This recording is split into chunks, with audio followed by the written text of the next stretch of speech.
Señoras y señores, vayan acercándose y vayan ocupando su asiento porque el acto va a comenzar. Bienvenidos a este maravilloso espacio que es el suyo.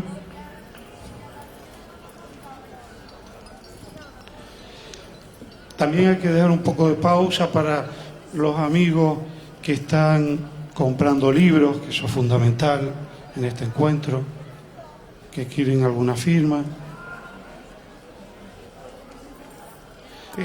Vamos a esperar un par de minutos. ¿Ah? ¿Te parece bien? Esperamos un par de minutos. Sí. Podemos hacerlo inclusive mañana. Vamos a hacerlo mañana. Si la cosa no y así nos comienza, quedamos, podemos resolverlo mañana en la mañana, eso sí. Y nos quedamos muy un día temprano, más. a las 7. Ah. No, a las 11 no, por favor. No, a las 7 de la mañana, que sí, la sí. gente está despierta. No, porque lo del sol de frente aquí puede llegar a ser peligroso.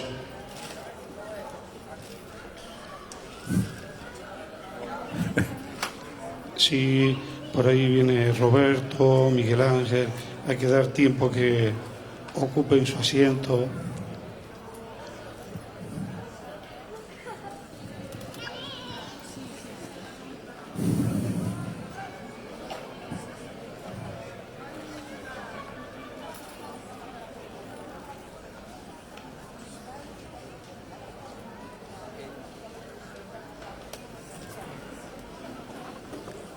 Aquí, claro, uno no puede hablar.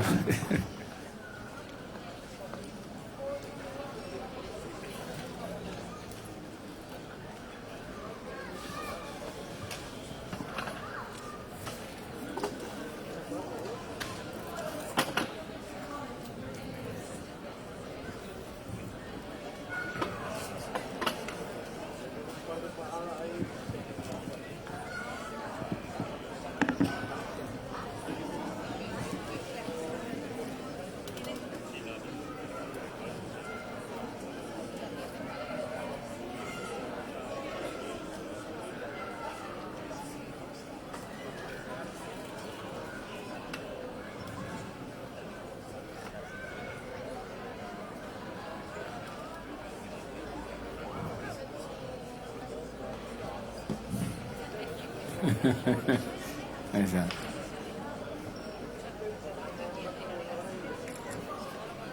Pero bájalo un poquito, o sea, hacer. Así, perfecto. No, sí salgo, así. No sé, ¿tú me ves?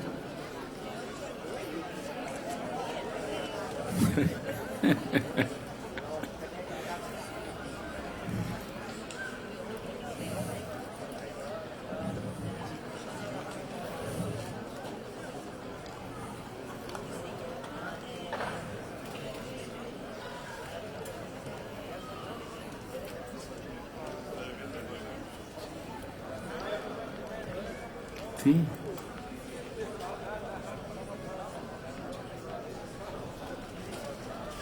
Uy.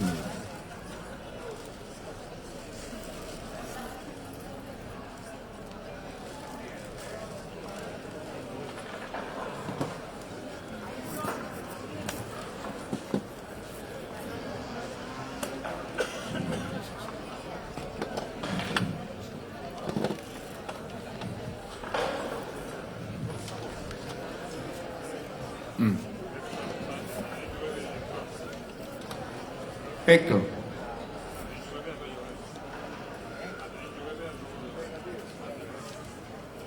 Que llueve en Madrid a todo llover.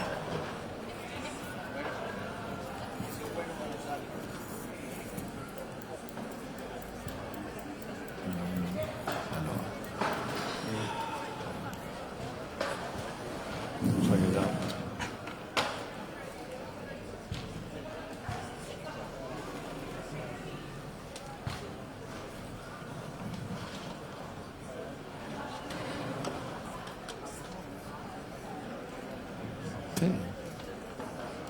Bueno, a ver. Bien, vamos a empezar.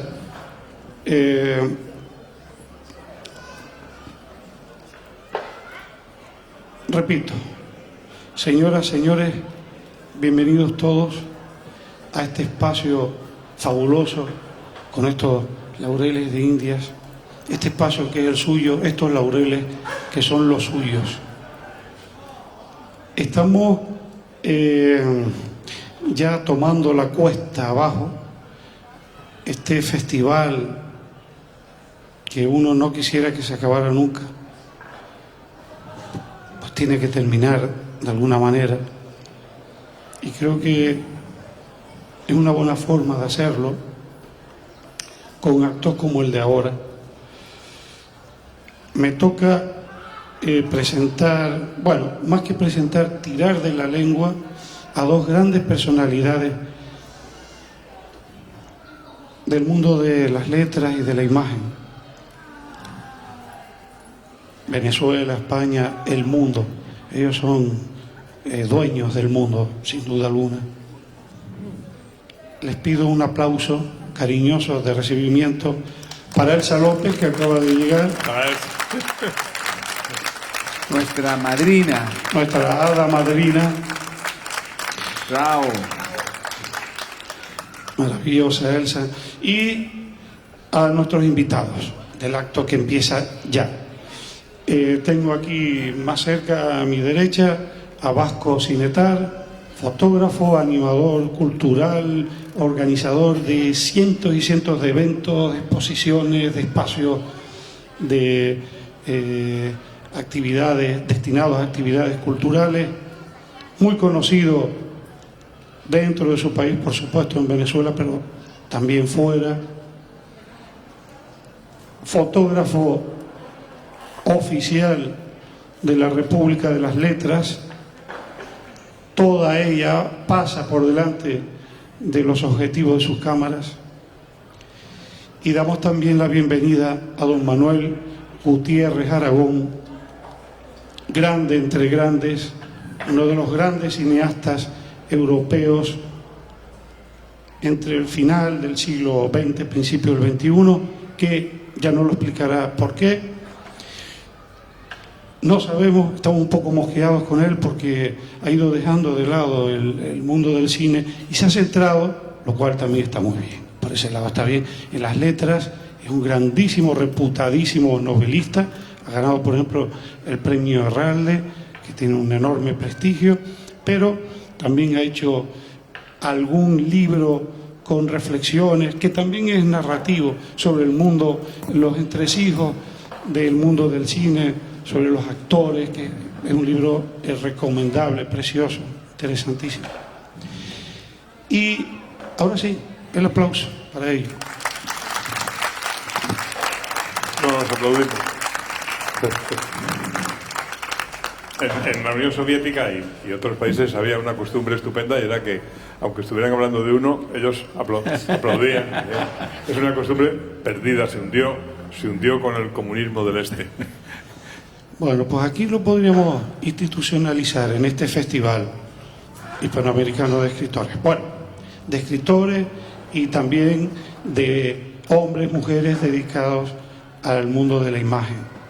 Vamos a hablar de la palabra, de la imagen. Antes les decía que Vasco es el fotógrafo oficial de la gran República de las Letras, a un lado y otro del océano. Me gustaría, podemos empezar, ¿le parece bien, don Manuel, que empecemos por Vasco? Parece estupendo. ¿Por qué esa obsesión por seguir, por agarrar a tantos y tantos escritores y escritoras? Y aquí te pillo, aquí te mato, esas fotografías que son fascinantes porque los captas y quedan muchos de ellos con un gesto de estupor frente al espejo, y apareces tú, que eres el elemento. Bueno, explícanos ese juego. Primero quiero dar las gracias por poder estar acá y poder compartir con Manuel Gutiérrez Aragón, que es un gran cineasta y gran escritor, y que lo he admirado hace muchos años. Me siento sumamente feliz también de estar con Medio. Y contestando a tu pregunta, desde pequeño, ¿verdad? He tenido admiración por los escritores, no por los banqueros ni los financieros, sino por los escritores. Y comencé mi vida adolescente alrededor de, en mi casa, que era un espacio donde venían escritores, políticos. Entonces, mi vida fue creciendo ante personajes que de alguna manera yo admiraba. Cuando comencé a hacer fotografía, comencé haciendo retratos y retratándome a mí mismo, que ha sido una de mis obsesiones fundamentales, pues, dar testimonio de mi aspecto y al final he descubierto que lo que quería era dar testimonio de el tránsito por la vida y cómo yo me he ido deteriorando y cómo me he ido construyendo en el tiempo. Pero inicialmente yo iba para cineasta, porque en los años 60 ser cineasta era algo extraordinario y mi paradigma era 8,5 de Fellini y yo quería ser cineasta y quería ser director. Estudié cinematografía en Polonia y en Inglaterra, y cuando regresé a Venezuela empecé a hacer documentales, hice montaje cinematográfico y en paralelo me reunía con los escritores en los cafés, en los bares, y los retrataba. Y dio la suerte que me pidieron una foto de un escritor en la página más importante del periódico en Venezuela, y ese fue el comienzo. Empezaron a pedirme fotos y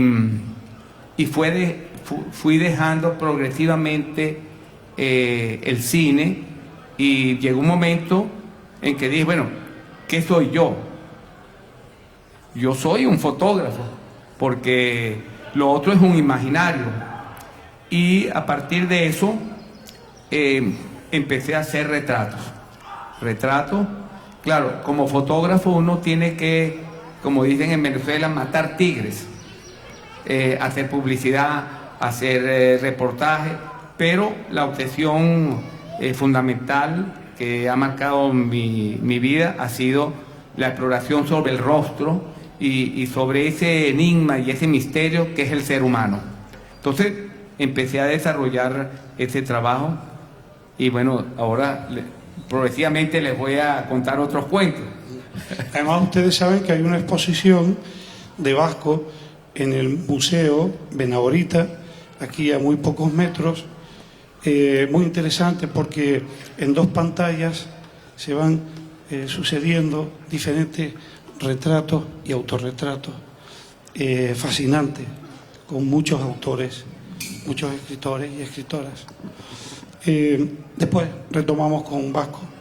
Don Manuel Gutiérrez Aragón, me enteré hoy al mediodía, hablando con Pepe Esteban, que a usted le cabe el honor de ser el amigo más antiguo de Pepe Esteban en este festival. Estamos comiendo y dices, por cierto, Manolo Gutiérrez Aragón es el amigo más antiguo que está aquí con nosotros. Eso es todo un honor, desde luego. Antes decía que usted ha ido dejando el cine para dedicarse más de lleno a la... porque siempre escribió, de hecho sus películas dan testimonio de esa labor suya como creador de historias con una base literaria, ¿no? Después hablaremos de cómo usted también ha hecho unos trabajos fantásticos de adaptaciones literarias, como por ejemplo la del Quijote. Eso lo dejamos para luego. Pero me gustaría que nos explicara por qué ha ido dejando el cine. ¿Es por amor a la literatura? ¿Es por intolerancia, como los que somos intolerantes a la lactosa, que a partir de cierta edad ya no podemos más con ella. ¿Por qué? Porque... Bueno, buenas tardes a todos. Estoy encantado de estar aquí una vez más. Gracias a Nelio, que siempre nos ha introducido muy bien. Y, por supuesto, estoy encantado de estar con Vasco, porque la fotografía y el cine... Bueno, la fotografía es la que sostiene al cine, nunca mejor dicho. Y a mí me gustaría esta tarde hablar sobre todo de lo que tiene, lo que es la imagen y el cine y la imagen, ¿no? Más que hablar de mis películas o de por qué dejé el cine, pero bueno... Si quieres retiro la pregunta. No, lo que ustedes quieran. Ya que está formulada, la digo, no, bueno, en realidad mi primera vocación fue literaria, fui guionista. Como todos los guionistas se sienten siempre insatisfechos cuando ven sus guiones en la pantalla, porque siempre piensan que no, pero así no era.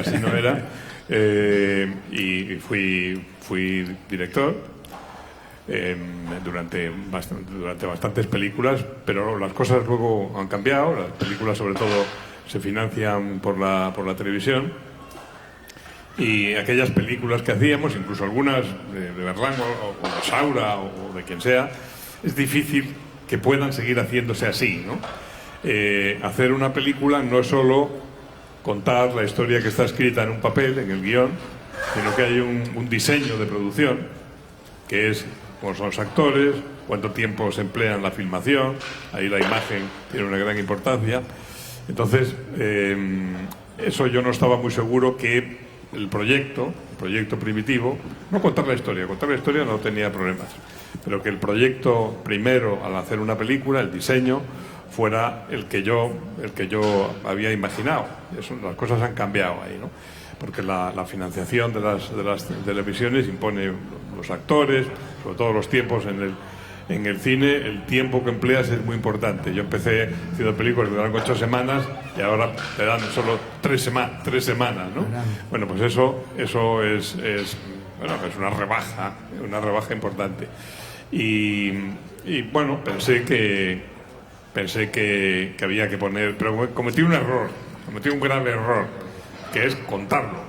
Decir que me iba a retirar, porque entonces uno provoca la discusión y el por qué y el por qué no, ¿no?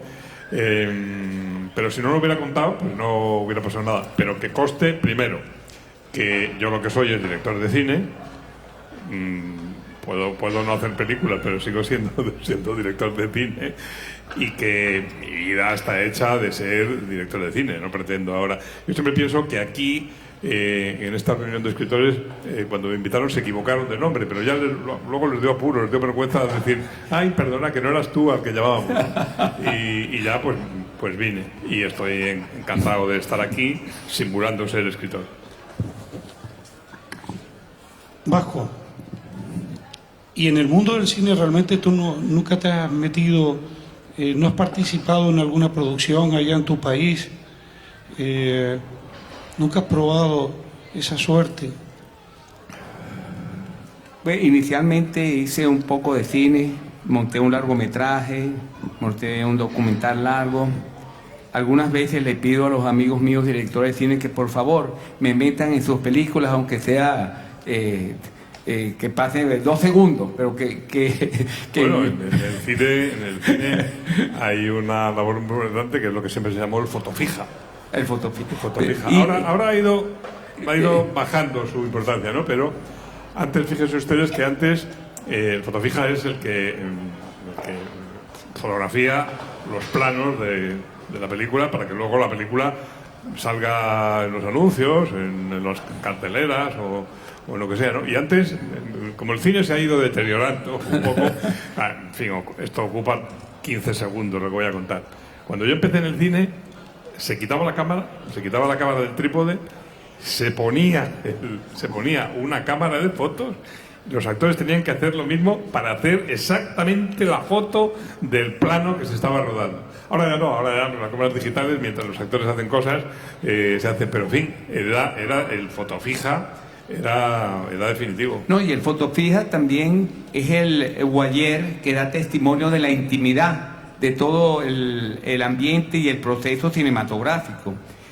todo lo que pasa fuera de la cámara, toda esa vida, porque el cine tiene lo extraordinario que la gente deja la familia, deja toda su vida cotidiana y vive 8 semanas en un mundo totalmente aparte. Totalmente. Y el fotofija es esa persona que anda ocultando esos momentos cotidianos que no aparecen en la película, pero que de alguna manera también le dan fuerza y corazón, porque el cine es expresión también de sentimientos, de todo lo que se va construyendo en la sombra de lo que aparece. Y yo he hecho ocasionalmente algunos trabajos de fotofija, y es realmente apasionante. Claro, ya no es como antes, que la tecnología ha reducido todo. Bueno, lo ha hecho más ligero todo. Más ligero. Eso, en fin, antes ya les digo que se repetía la foto, se repetía porque, bueno, en el cine se interviene mucha gente, ¿no? En una película, pues siempre está rodeado de 40, 50 personas de técnicos, ¿no? Y realmente los técnicos más técnicos de todos los técnicos siempre son los fotógrafos, ¿no? Sí. El director de fotografía, el segundo, en las películas hay 2 fotógrafos, digo así por lo menos. El que pone la luz y el que lleva la cámara. Ser director de cine... Que lleva los encuadres, el que hace los encuadres, ¿no? Ser director de cine, yo los admiro muchísimo a los directores, porque llevan en sí mismos una multiplicidad de personalidades. El director de cine es un capataz, es un poeta, es un financiero, manejar un ejército y conservar la sensibilidad, la capacidad de estructurar un discurso tan delicado y tan fino es heroico. Yo cuando vi esas circunstancias, no, yo no puedo, es demasiado para mí, ¿me entiendes? Por eso admiro enormemente a los directores que además escriben novelas y pueden hacer películas maravillosas como Furtivo, como todas las películas que tú has hecho. No es fácil ser director. No. A ver, Vasco, pero yo creo que cuando tú antes hablabas de que le pedías a tus amigos de salir, tú hablabas de salir como actor. Sí, bueno, sí, un figurante, así, a pasar, ¿me entiendes? Somos muy vanidosos, ¿me entiendes? Fíjate, quería contar una anécdota que tiene que ver un poco con el tema de los personajes y el cine, que da testimonio de lo sencillo que somos los seres humanos. Todos hemos admirado a Charlie Chaplin.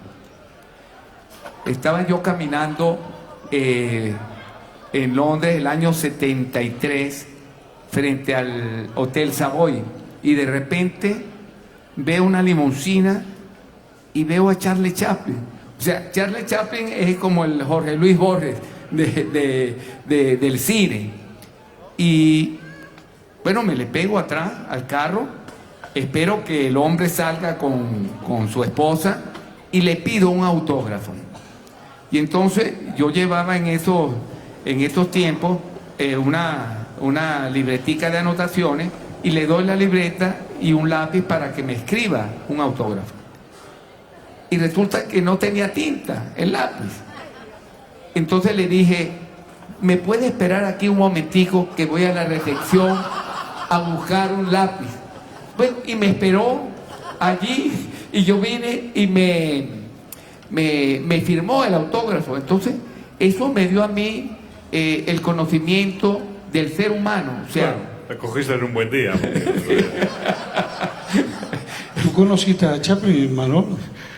No conocía a Chaplin. No, pero si hablamos de la imagen, a mí me gustaría dedicar un trocito de tiempo justamente a hablar de lo que es la imagen en el cine, aprovechando que está Vasco, y así Vasco puede también opinar sobre la importancia de lo que tiene la fotografía, ¿no? Lo que es, miren ustedes, yo voy a ocupar solo 15 segundos en lo que es la foto y como está Vasco delante, pues él puede ir subrayando o cambiando las opiniones. El cine fue cogiendo cosas de muchos sitios, ¿no? De la literatura, de la pintura, de la música, ¿no?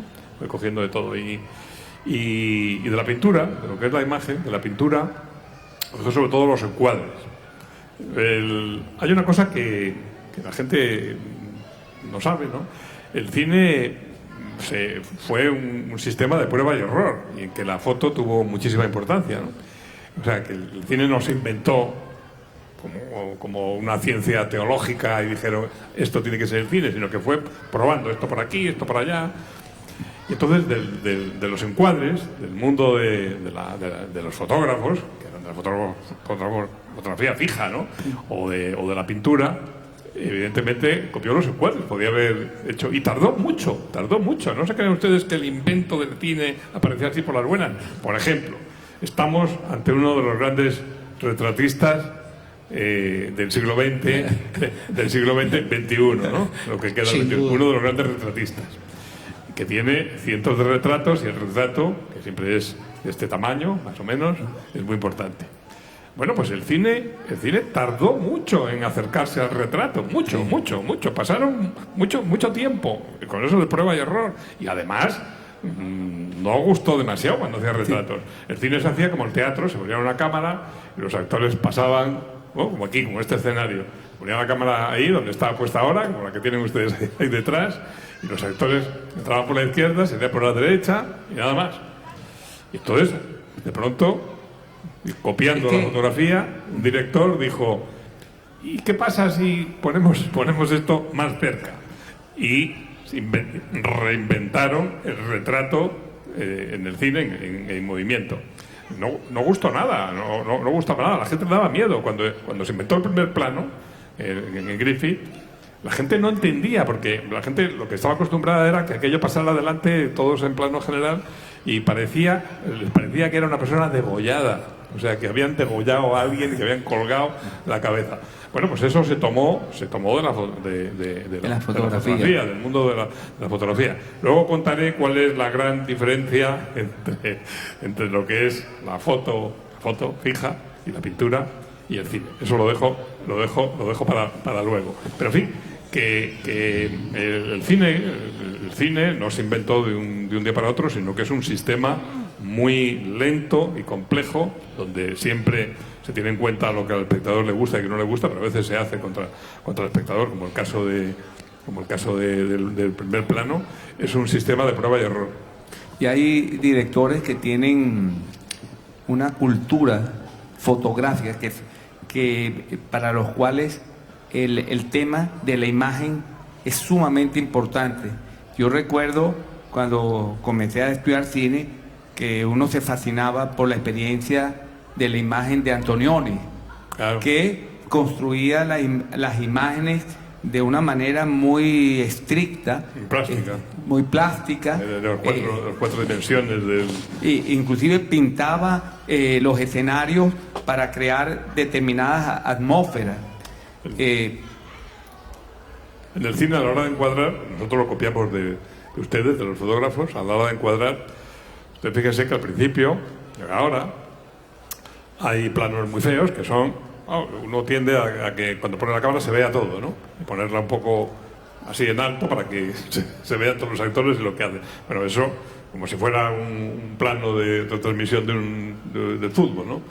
Bueno, pues eso poco a poco en el cine se fue perfeccionando hasta llegar a lo que hacían los fotógrafos, ¿no?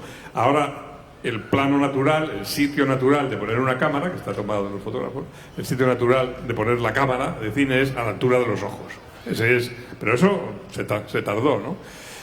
Eso sobre todo en Occidente, porque el punto de vista, que es tan importante en el cine como en la fotografía, el punto de vista es decisivo. El punto de vista en Oriente es más abajo, es como a la altura del ombligo, ¿no? Entonces, si ustedes ven no solo las películas, porque las películas lo copiaron de la pintura oriental. La pintura oriental siempre el punto de vista no es el punto de vista renacentista, que es a la altura de los ojos, sino que está como a la altura del vientre, ¿no? Y luego el encuadre es el encuadre que hacen los fotógrafos. Se procura que no sobre mucho aire ni por arriba ni por los lados. Bueno, pues y eso... es una sola imagen. Entonces, cuando un fotógrafo hace una imagen, a diferencia del cine, que se desplaza la cámara, uno tiene que concentrar toda la composición, toda la propuesta estética en una sola imagen. El cineasta tiene mayor posibilidades de juego. En la foto, la imagen es sobre todo centrípeta, ¿no? O sea, que todas las fuerzas van hacia, por ejemplo, una imagen de siempre de San José, la Virgen y el niño. Bueno, pues entonces San José está arriba, mira hacia abajo donde está la Virgen mira hacia arriba, en medio está el niño, entonces la imagen es hacia adentro. En cambio, en el cine es hacia afuera. O sea, Humphrey Bogart mira a su oponente hacia afuera, y aquello hay que pegarlo, ¿no? En el cine es mucho más exterior. Pero en fin, todo eso fue un proceso lento y en invención que se tomó de la foto. Lo del movimiento, si se quiere, lo del movimiento es secundario. Lo más importante es el encuadre.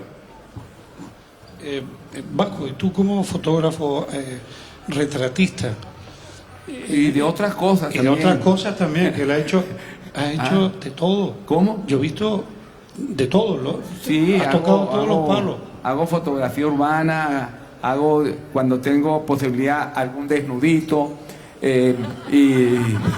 y bueno, otras cosas, ¿no? Sí, pero tanto como retratista como en esas otras cosas. O sea, pornografía, cosas de esas. Eso me gusta. Claro, cuando me dejan en mi casa. De eso no hemos visto ahí. ¿De qué manera, hasta qué punto puedes hablar de que hay una influencia en la tradición, por ejemplo, pictórica? ¿Te influye o no? ¿O tú has querido partir de cero? No, o sea, uno construye a partir de una cultura, de una mirada que se va conformando en el tiempo. Uno dialoga con las obras de arte, dialoga con la literatura, dialoga con la poesía, porque la literatura y la poesía es visual, es parte de la realidad, y uno incorpora a su trabajo todas esas experiencias. Yo no me nutro como fotógrafo de los fotógrafos, me nutro de una diversidad de experiencias muy grande, la arquitectura y la confrontación con esa realidad. Por ahí van los tiros. ¿Hay algún tipo de influencia en tu trabajo, algún autor que a ti te haya impresionado de una manera especial? Porque todo esto que tú has hecho, ahora me circunscribo a este mundo de los escritores y tal, que es lo que te ha traído aquí a este festival, ¿no? Eso realmente es un invento tuyo, porque yo creo que a nadie se le había ocurrido antes y nadie se ha atrevido a hacerlo después. ¿Cómo llegaste a eso? El selfies es como el mito de Narciso, es universal. Desde el comienzo de la fotografía la gente se ha retratado frente al espejo.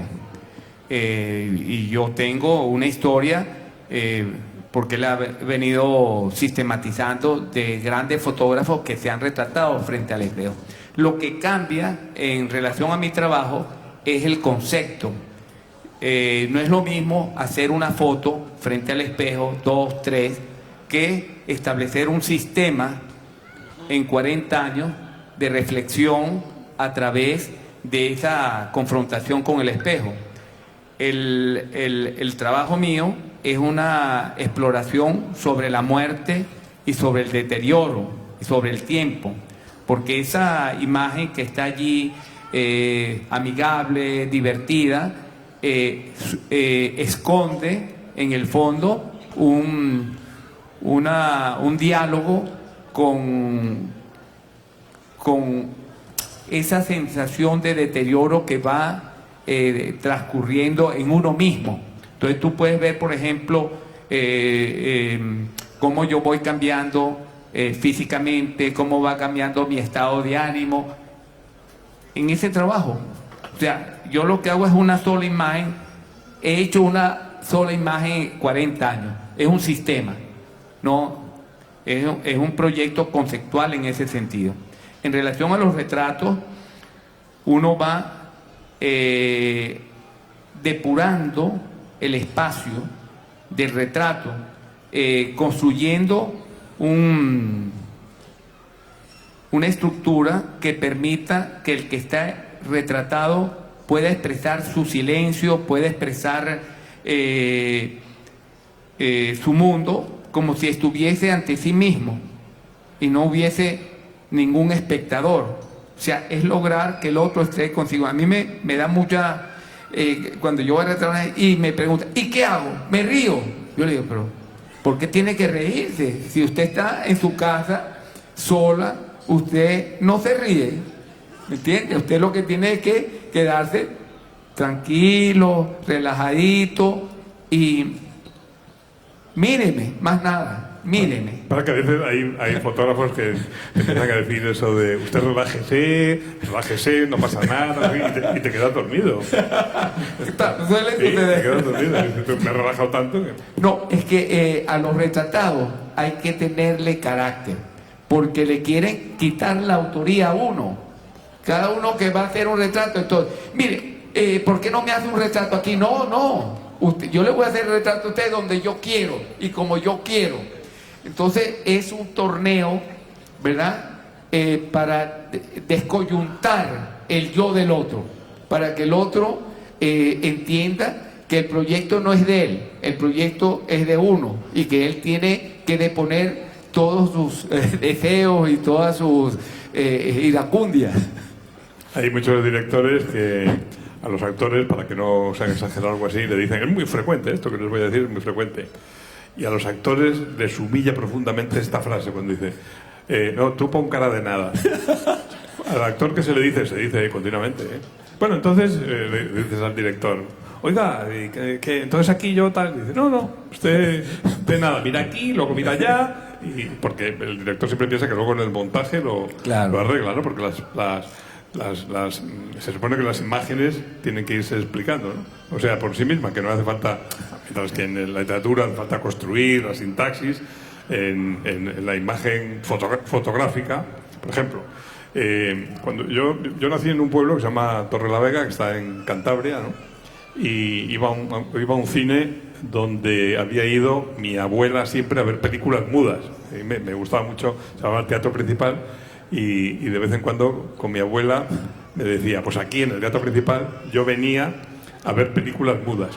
Como el cine, yo les decía antes que en el cine, el lenguaje del cine, que ahora los niños, hasta los niños saben desde la cuna entenderlo, ¿no? Y si miran a la izquierda, miran a la derecha, o esta cosa imposible de que alguien que está en una habitación luego aparezca en la calle. ¿Y qué pasó en medio, no? Bueno, entonces... todo eso que inventaron en el cine, los primeros planos y todo eso, eran difíciles de entender. Era difícil entender los cortes y había un explicador. Mi abuela en el teatro principal me contaba que siempre en aquel teatro había un explicador, aparte de un piano o un armonium o algo así para acompañar las imágenes, porque la música siempre acompañó al cine. Había un explicador porque la gente no entendía aquellas imágenes que saltaban tanto. Y decían, bueno, pues ahora la muchacha está encerrada porque los malos la han encerrado aquí, y entonces aparecía a caballo en otro sitio el chico diciendo, y el chico corre a salvarla, y eso lo tenía que explicar porque la gente si no. Espera. Entonces bueno, y siempre, pues, decía, ahora, las películas de Griffith, por ejemplo, ¿no? Se decían, y ahora se van acercando, luego se veía otra vez a la chica. No, la chica sigue encerrada, decía el explicador, ¿no? Y me contaba mi abuela. Y al final, como en todas las películas, el chico y la chica se besaban, ¿no? Se abrazaban. Y entonces la gente del teatro principal rugía, decía, que lo explique. Y entonces me decía mi abuela, no, esto carece de explicación. Bueno, pues eso es el cine, Qué maravilla. Por cierto, en la televisión española en Venezuela, no sé si la que se ve aquí es igual, pasan unas películas y con unos subtítulos, y entonces van explicando también, ahora está llorando. No, eso es para los sordos, los sordos. Ah, pues, o sea que el desarrollo, vamos a decir, cultural, nos ha llevado a los comienzos del cine. Sí, exactamente. Finalmente. Exactamente. Hay que explicar. Es extraordinario cómo la historia da vuelta, ¿no? Y, don Manolo, no quiero que se me pase esta pregunta. Cuando nosotros veíamos hace años sus películas, sabíamos que detrás había un escritor. Porque son películas que cuando acababan uno tenía la certeza de que había visto digamos, la obra de un fabulador, ¿no? Usted ya nos explicó que, bueno, había un trasfondo de trabajo de escritor detrás de esas películas. Ahora, mi pregunta es, en el trabajo de novelista, en su caso concreto, ¿hay algo del cineasta? ¿Usted es consciente de que hay algo del cineasta detrás o no? Sí, en mí y en todos los escritores. Yo pienso, se habla mucho, y es verdad, de cómo la literatura ha influido en el cine para contar, bueno, el relato es un relato literario que está escrito y luego se lleva a la pantalla con unos actores y evidentemente, como el otro día lo explicaba, que sobre todo era a partir de las novelas de Dickens donde se empezó a aplicar la narrativa literaria a las películas. Igual que pues no sé, pues eso, que la pintura o la música y todo eso, pero yo pienso que ahora el cine ha devuelto la pelota, ¿no? Yo pienso que ahora no se dice, es una cosa que no se habla mucho de ella, no sé, quizá porque, pero yo pienso que el cine negro americano sobre todo ha influido muchísimo en los escritores. Yo pienso que los escritores no escriben ahora de la misma manera que se escribía antes de existir el cine. Los saltos, las elipsis tienen un origen no de tal autor o de tal otro, pero yo pienso que sobre todo del cine negro americano. Por ejemplo, Juan Marsé, yo veo en sus novelas, a mí me achacan siempre de que se nota que he sido director de cine, porque lo saben, claro, si no, no sé, no lo dirían. Pero hay otros muchos escritores donde se nota muchísimo la influencia del relato cinematográfico. Cierto. Vasco, cambiando un poco de tema, nunca nadie te ha plantado la mosca cuando tú vas a hacer estos retratos. ¿Has llegado a tener algún problema con algún escritor o todos han sido complacientes, educados, cariñosos? Eso. No, muy pocos seres humanos se han puesto con... ¿Cómo es que tú dices? No, digo que si todos son cariñosos, complacientes. Si alguno te ha dicho, oiga, sí, coja usted la cámara y... Mira, estaba yo en Cartagena de India, en el High Festival, y estaba Seth Noteboom. Y entonces, no sé por qué, él entró en una situación muy particular mentalmente, y yo empecé a tratar de asediarlo como hago siempre en estos eventos. Me acerco y el hombre no quería que yo lo retratara. Y aquello fue imposible. Estaba Héctor Abad y Héctor le decía, pero Cés, a Cés Noteboom, le decía, pero si él es un buen muchacho, déjate retratar, él no es mala gente. Pero bueno, fue imposible. Me pasó también con Lobo Antunes en Colombia, bueno, que estaba atravesado y fue imposible hacerle retrato. Yo en esos casos digo, no importa, ya ellos, en la vida los va llevando y me los va a entregar.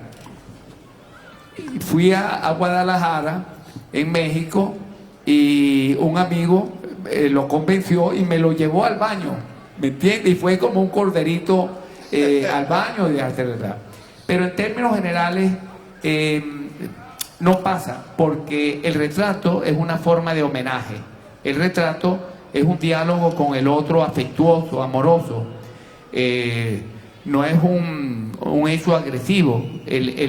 Cuando tú retratas a una persona es porque de alguna manera lo estás reconociendo, y lo que queremos todos es que nos reconozcan. Entonces, mira, y hay que tener, como en todo, cierta maña para establecer ese juego de ping-pong con el otro. Pero en términos generales no he tenido así muchos eventos. ¿Y hay algún retratado que, por las razones que sea, a ti te ha parecido el retratado ideal, por su fotogenia o por lo que sea? No, yo creo ¿Hay que... algún retrato favorito de los que has hecho, o no? Mira, el retrato es en mi caso, que soy un fotógrafo de calle, vamos a decir, yo no soy un fotógrafo de estudio, tiene que ver también con una serie de circunstancias. La luz, de repente estás en un espacio, hay una luz adecuada,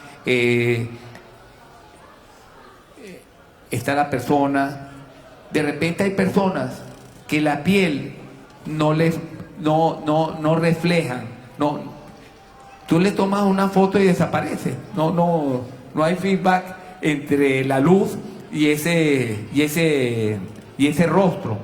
Entonces los ojos, hay gente que uno le toma una foto y se le oscurecen los ojos, no aparecen los ojos, y hay otras personas que tienen unos ojos que invaden la imagen.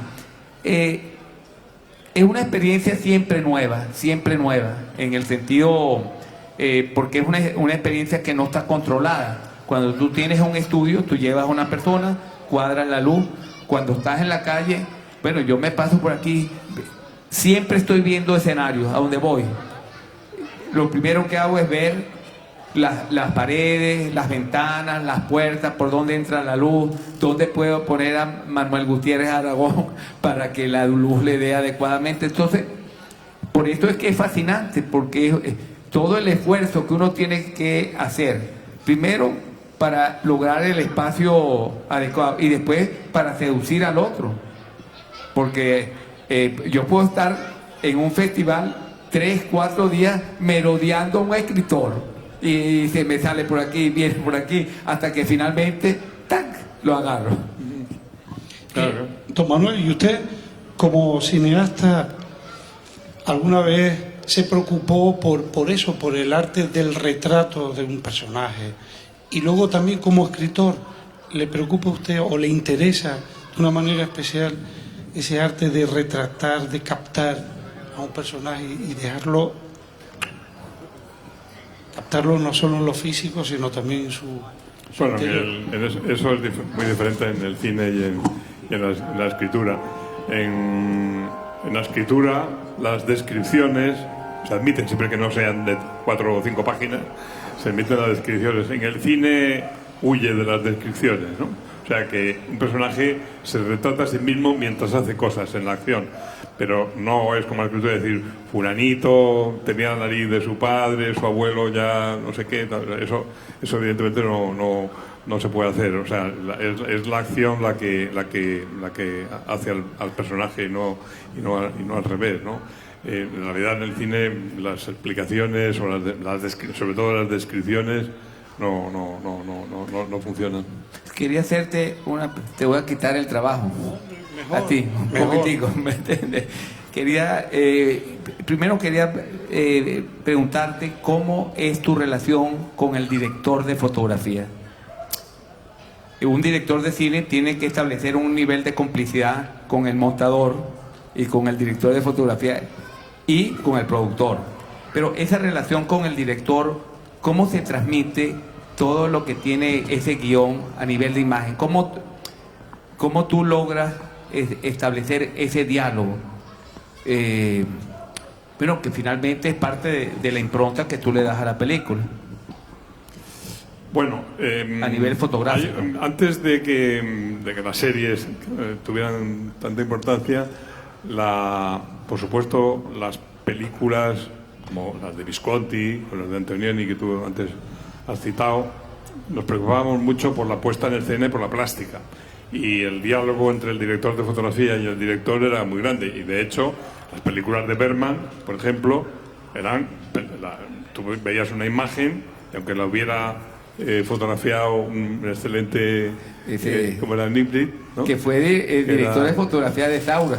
Sí, claro, sí. Bueno, entonces, con Woody Allen, sí. Entonces, antes de que trabajara trabajaba con él, pero tú notabas que aquella imagen, aquella fotografía, era de una película de Bergman, ¿no?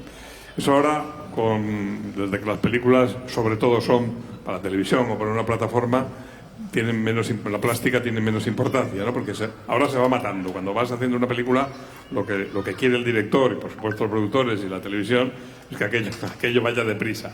O sea, que aquellas imágenes detenidas de las películas de Visconti, donde había unos grandes directores de fotografía, se hablaba mucho con ellos, e incluso antes, pues a lo mejor se hablaba de Rembrandt, por ejemplo, El espíritu de la colmena, pues Víctor Erice y Luis Cuadrado se fijaban en Rembrandt para tener una luz dorada y todo esto. Eso ahora ya no, incluso de alguna manera, no sé cómo decirlo, se mira mal, ¿no?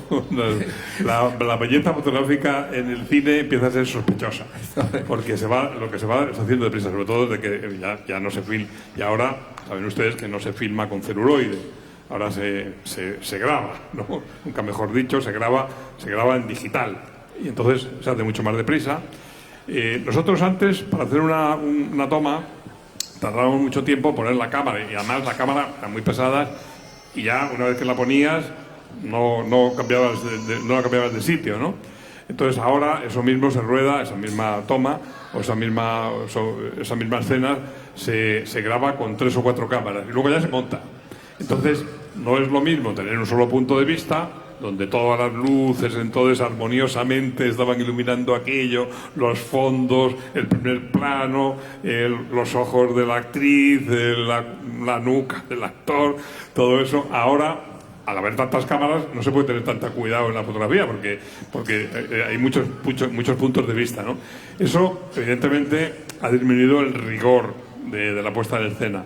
Y eso, para nosotros, pienso que ha sido importante. A cambio de eso, hay una gran agilidad, facilidad y rapidez. No tiene por qué ser las películas mejores ni peores, pero evidentemente los grandes fotógrafos españoles de cine, que los ha habido, como Luis Cuadrado, como Escamilla, como todavía es Alcaine ahora tiene dificultades para hacer su labor porque lo que quieren es rapidez. Vasco, tú como fotógrafo, ¿nunca se te ha pasado por la cabeza trabajar como escritor, componer alguna obra literaria del tipo que sea? ¿Nunca? Tú escribes y yo te hago la foto. ¿Sí? No, es que la otra pregunta era... No, fíjate, yo no soy narrador, escribo poesía, ¿verdad? Y tuve siempre cierta distancia de vincular la poesía con la imagen. Mi mujer estuvo insistiendo, ¿verdad?, en que yo debía dialogar la fotografía con la imagen, pero ahora se ha abierto como un boquete en el mundo de las publicaciones fotográficas. O sea, la fotografía contemporánea se expresa, entre otras cosas, en una cosa que se llama el fotolibro. El fotolibro se ha convertido en uno de los productos más importantes de la fotografía. Entonces, ahora estoy haciendo proyectos de libro donde dialogo la fotografía con la imagen. Yo en mi casa introdujo las imágenes y me enfrento a ellas, obviamente con mi scotch al lado, mi whiskycito, y voy viendo esas imágenes y construyendo esos textos. Por cierto, te quería preguntar cómo la fotografía te influye en la construcción de tus novelas. Procuro que no se note en absoluto, porque si no enseguida me dicen: ay, mira, ya está el director de cine. Basta que yo escriba: Pepe abrió la puerta y entró en la habitación. Y dicen: ves, ya se ve ahí el traveling y tal, pero lo dicen continuamente. Así que procuro que no haya ningún Pepe que abra ninguna puerta y que entre en habitaciones. No, me los meto ya todos dentro.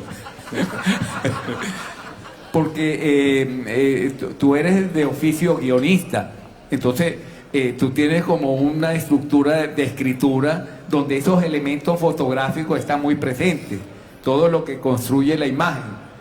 Mira, todas las fotografías, toda la literatura, sobre todo la literatura del siglo XIX, la literatura realista, por decirlo así, que como siempre se ha llamado, tú coges una novela de, no voy a citar otra vez a Dickens, pero de Galdós o de Balzac, y entonces enseguida, en cualquier novela del siglo XIX, empieza diciendo así, por ejemplo, por la polvorienta carretera se acercaba un coche de caballos, venía un coche de caballos que se acercaba al castillo. Eso es un plano general. Plano general. Dentro estaba el señor del castillo, un hombre mayor de barba blanca. Primer plano medio, ¿no? O sea que siempre había planos, ¿no? Claro. Siempre, por supuesto, siempre había planos.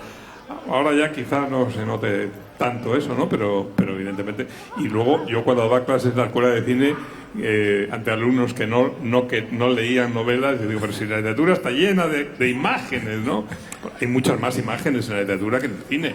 En el cine las imágenes son concretas. Si sacas una silla es esta silla. Mientras si tú dices silla, es una abstracción de la imagen de silla, te puedes imaginar de muchas maneras. La literatura siempre ha tenido muchas más imágenes que el cine.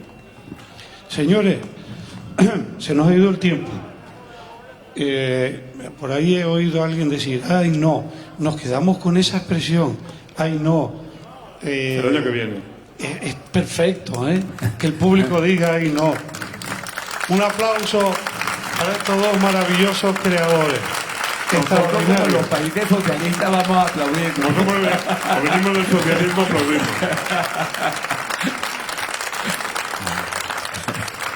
Bueno, pues gracias. ¿A qué hora es el acto siguiente? Ya. No se muevan. Aquí no hay publicidad. Quieto. Ah, no, es a las 8. Dice Elsa que a las 8. Bueno, unos minutos para la publicidad.